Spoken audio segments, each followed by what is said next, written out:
With the premiere of the So I'm a Spider So What anime, long-waiting fans finally got to see their favorite characters in motion. Along with this, we are also given the opening that contains foreshadowing for future events. Let's break this OP down and see what we have. In Kumiko's visual introduction, her former classmates can be seen standing around her in their normal school attire. Next we see a woman entangled in a spiderweb. This is Kumiko's final transformation and takes place at the end of Volume 7 of the light novel.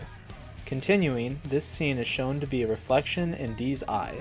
This is because Dee is always watching Kumiko, and during the transformation, this is the form Kumiko takes when they first meet each other.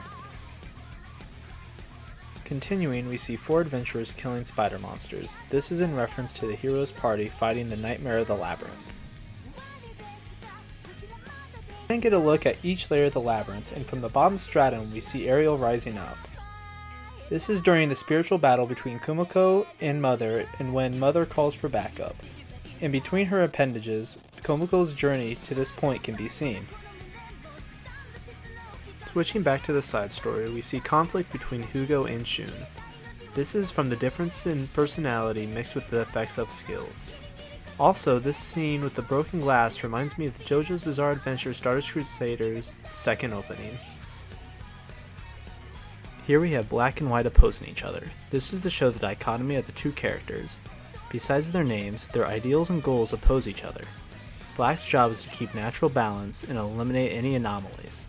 In addition, he is trying to prevent the destruction of the world, or at least slow it, by monitoring the spiritually weak.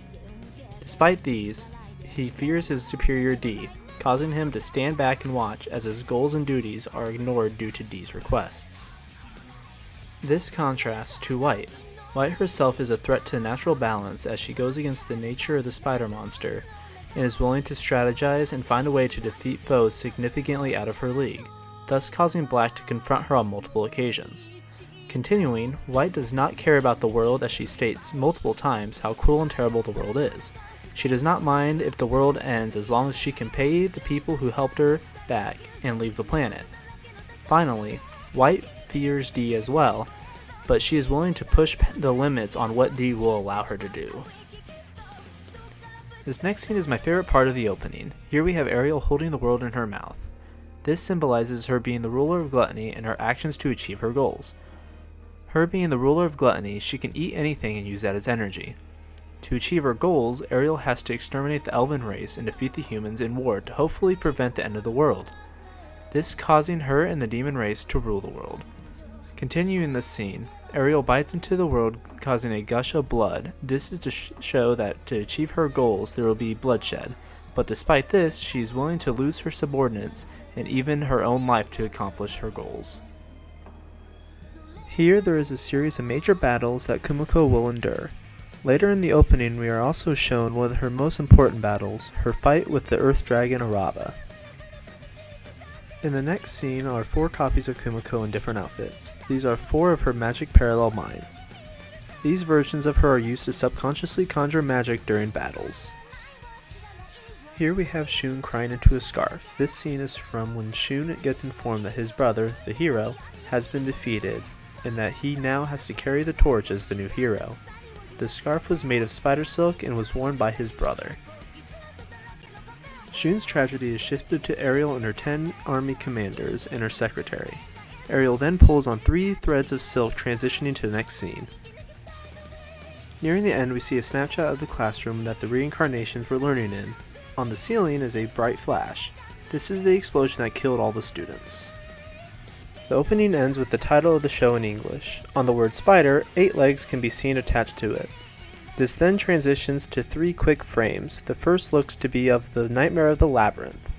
Next, we see a woman with white hair and red eyes. Judging by the fangs and the style of the hair, this is Sophia the vampire.